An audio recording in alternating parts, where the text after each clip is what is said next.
Coach, how are you? Good, Patty. How are you? I'm good, thanks. I wanted Good. to ask you about special teams. It seems like, the last several weeks there's been a breakdown here and there, a problem with guys keeping their lanes and whatnot. What are you seeing from them, and are you concerned that these types of breakdowns are happening this late in the season? Yeah, I think that there's always a reason for each play to break down. Yesterday was a variety of issues, whether that was missing a tackle, whether it was getting a hat for hat on a kickoff return. We made a play on that block punt, but we gave up far too many yards in the kickoff return. And really didn't give ourselves a chance to get going on our kickoff. So certainly an area we need to improve, and we'll continue to try to do that. Is any of that related to the fact that you have guys going in and out? Because maybe you're reducing one guy's workload, and there's no chemistry or camaraderie being built on those units. Yeah, I don't think you make an excuse like that. Every team goes through that during the season. So whoever's in there, we have confidence in, and we got to do a better job there. Thank you. Yep. Dan Duggan. Hey, Brian, I was just wondering if you could update any of the guys who left yesterday's game. And I'll start with Richie. Is he in the concussion protocol? Sure. He is. Yep. Okay. And then Bellinger, McFadden, anybody else? I'd say Daniel's sore today. I'd say he's pretty sore today, so we'll see how he goes during the week. McFadden's sore. They're all sore. Ankle. They're all sore. Yeah. Okay.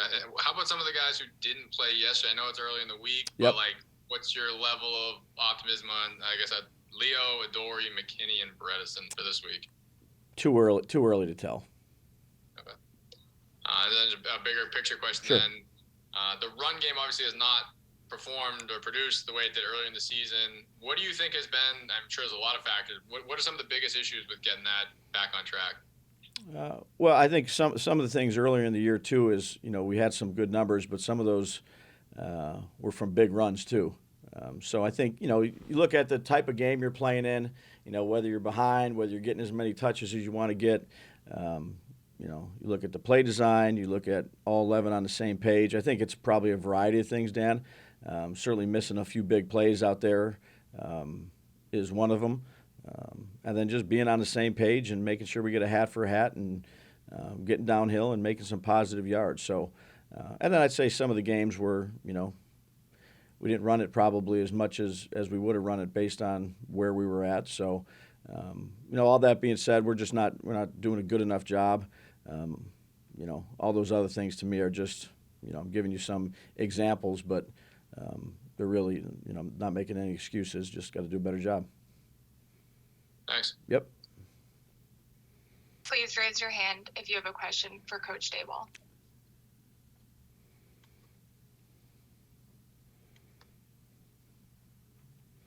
Paul Schwartz. Hey, Brian. Hey, Paul. Hey, did you say that Daniel is pretty sore today? Is that what I heard? Bellinger. Oh, Bellinger. Okay. Yeah. Okay. Not the quarterback. No. Yeah, No. Bellinger. Yeah. How does Daniel obviously doesn't miss snaps and runs the ball a lot. And how is he holding up? Do you think? He's doing well. Yeah. Yeah, he takes care of himself. He's very proactive in all those type of things. But he's I think he's done a nice job up to this point, both on the field and taking care of his body. Was the touchdown throw he had rolling right and hitting Hodgins, was that designed to go there, or did he just have to kind of break the pocket and do that? Yeah, that was a loose play. That was a scramble play. They took away the first read. He moved. I think Isaiah did a good job of moving with him. He found him. So it was a loose type scramble play. Is that what you guys often call playing above the X's and O's? You know what I mean? Is that something that your quarterback has to do as far as, look, it's not there and kind of is that, you call it improvisation or just the next progression of the play? Yeah, I mean, there's certain plays where it's 1, 2, 3, 4, 5. There's certain plays where it's a hard action, maybe 1, 2. And then you talk a lot about down in the red zone where, if you watch, all these games, you see a lot of scramble type plays that happen. There's a short amount of space. if you have a mobile quarterback that can either break, contain, or keep the play moving, that certainly helps. And on that particular play, he did a nice job. So did Isaiah. One more quickie on him. Yep. How there are times where he gets pressure almost immediately, in his face. Yeah. How is he dealing with that athletically and mentally? He's good. He's been playing. I think he's done a nice job, really, since we got here, in the pocket, taking care of the football, making the right decisions. So again, when you get pressure right away in the pocket, and there's not much you can do, then the most important thing is to take care of the ball and live to see another day. There's other times he's created lanes and made some loose plays, whether it be with his feet or throwing the ball. And there's other times he's been able to throw on time and make the right decision. So that's part of playing quarterback. All those things happen. I'd say regularly. You try to eliminate the ones that they're right on them right now. Thanks, Brian. Yep. Charlotte Carroll. Brian, how's it going? Good, Charlotte. How are you? Good. You've harped on your consistency all season long and really point to that and staying consistent and ready and steady. Sure. I guess, how are you feeling this week, just knowing the implications that are on the line for this game? I feel the same. You're upset. You're not happy that you lost, but you have to get ready to play another game and quickly make the corrections that you need to make, whether that be coaching staff, with the players. It's a long season. There's quite a bit of adversity throughout it. Maybe it's, for some teams it's in the beginning, for some teams it's in the middle, for other teams that's the end. We're going through a little bit of it right now, and I think it's important to stay consistent, do the things that you need to do to try to win games with your preparation and your practice, and explain that to your players, which I think they all understand. Again, whether it's the coaching staff or the players, they've tried to remain as consistent as you can be, and that takes some mental toughness throughout the year. Kim Jones.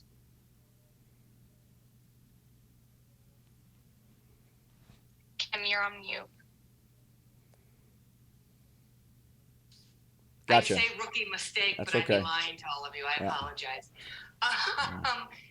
Brian, Sure. I don't know exactly how to ask this, to be honest with you, but you looked yesterday at a Philadelphia team where the roster's been built methodically. They clearly have an awful lot of weapons. They obviously have a quarterback playing incredibly confident football. Does any part of you allow yourself for a moment to say, man, a year from now, we're going to be so much closer to being really competitive against that kind of team because we're going to have much closer to that kind of team? I don't, Kim. I live in the moment, and again, our moment is we didn't play or coach well enough yesterday. You don't make excuses. You own it. You take a look at the things you can get better at, and that's the approach. Those thoughts that you're talking about, that's for another time and another place. I'm focused on the here and the now. Understood. I do wonder after yesterday, do a couple of your players need a little boost in confidence as you guys approach obviously a really important game Sunday night? No, look, again, you're just real. We got beat, and I said this last night. We got beat soundly, and you don't want that to happen, but it happened. So, we've tried to, much to Charlotte's question, preaches consistency, in our meeting rooms, in our practices, and it's easy to do when you get the results you want. The challenge is when you don't get the results you want, and I think that's where leadership, that's where consistency, that's where teamwork, all that stuff comes in because. Again, this is the world we live in. We are judged on results, which I completely understand. But I've done this long enough time to, I've been on both ends of it. So the really good head coaches and leaders, players that I've ever been around had that quality of consistency. Thank you. Mm-hmm. Art Stapleton. Hey, Brian, what's going on? Hey, Art.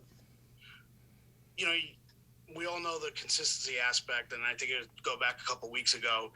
we were all focused on your emotions on the sideline and, how you wished you handled certain things a little differently. Sure. On the emotional aspect of it, I mean, when you're the head coach and you're Yep. in this position, do you strike more of a balance? Is it a conscious thing for you at all to think about, when you're going to lean into emotion with the team, which players you lean into emotion with, just, the moments that you've learned from guys you've been around of when it's the right time, when you want to keep emotion out of it. I'm just curious, going into a big game like this, does that play into it at all? Or do you pick your spots, I guess, with your team? Yeah, I think it depends on the team and depends on the players. Look, we have a fairly young team. We have some guys that, have been here for a few years that have had 10-plus losing seasons, however many years in a row. We have some other veterans that have been some places that have won. Same with the coaching staff. But the most important thing is, you developed a team, and you developed it through OTAs and training camp to withstand certain things that come your way. And again, it's really about the week you're playing. I don't think you can make more or less out of each and every week. Obviously, we know this is a big week. Last week was a big week.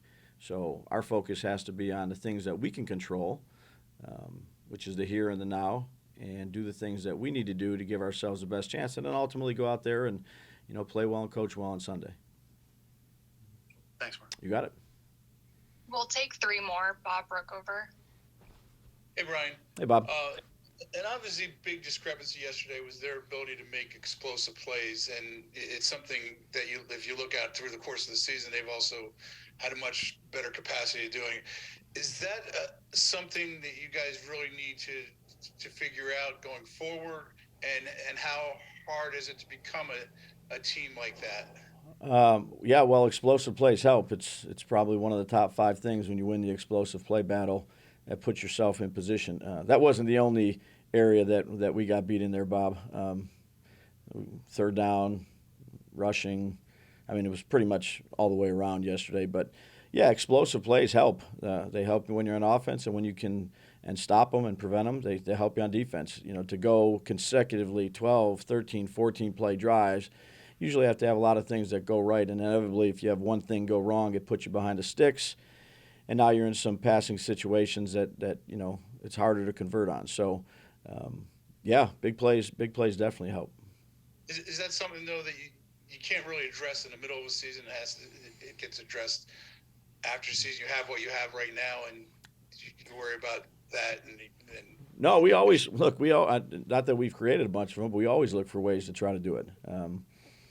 And there's a variety of reasons. Yesterday, you go back and take a look at the tape. We had some opportunities, where we were behind the defense, I'd say 4 or 5 times for big plays, and for one reason or the other, just couldn't capitalize on it.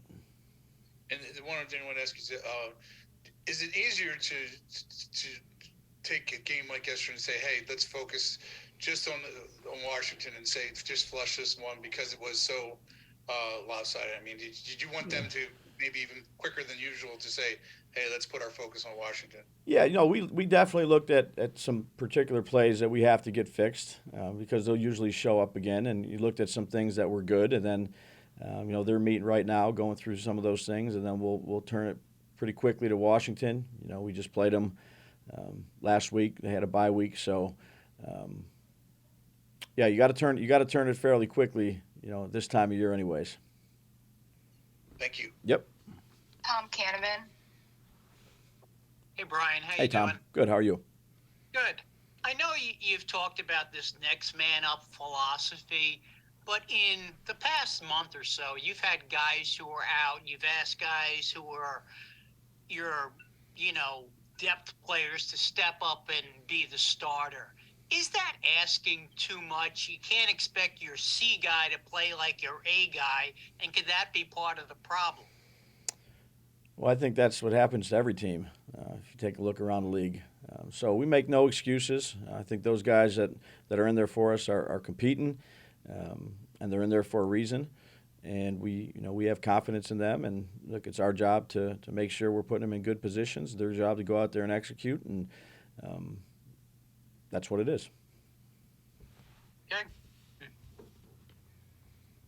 Jordan Renan. What's going on, Brian? Hey, Jordan. Hey. What have you learned about the NFC East so far, and about Washington in particular? That we played a tough, competitive game. They have a very good defensive line.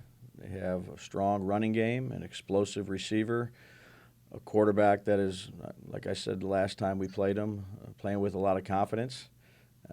They've won, considerable amount of games here these past 7 games, and it's a tough opponent. What about the NFC East? I mean, you've been part of a lot of rivalries, a lot of different divisions, Yeah. a lot of conferences.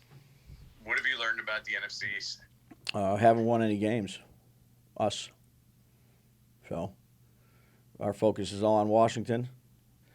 I think we'll reflect on that a little bit later, but Washington is where our focus is on. You talk to ownership regularly. Do you sense that these games do mean more to them? Yeah, well, look, I mean, NFC East, I've been in other, divisions in football. I think anytime you're playing teams that are in your division, they always mean more. And I'll end with this, because I missed probably the first couple minutes. Was Saquon addressed? Did you talk about him?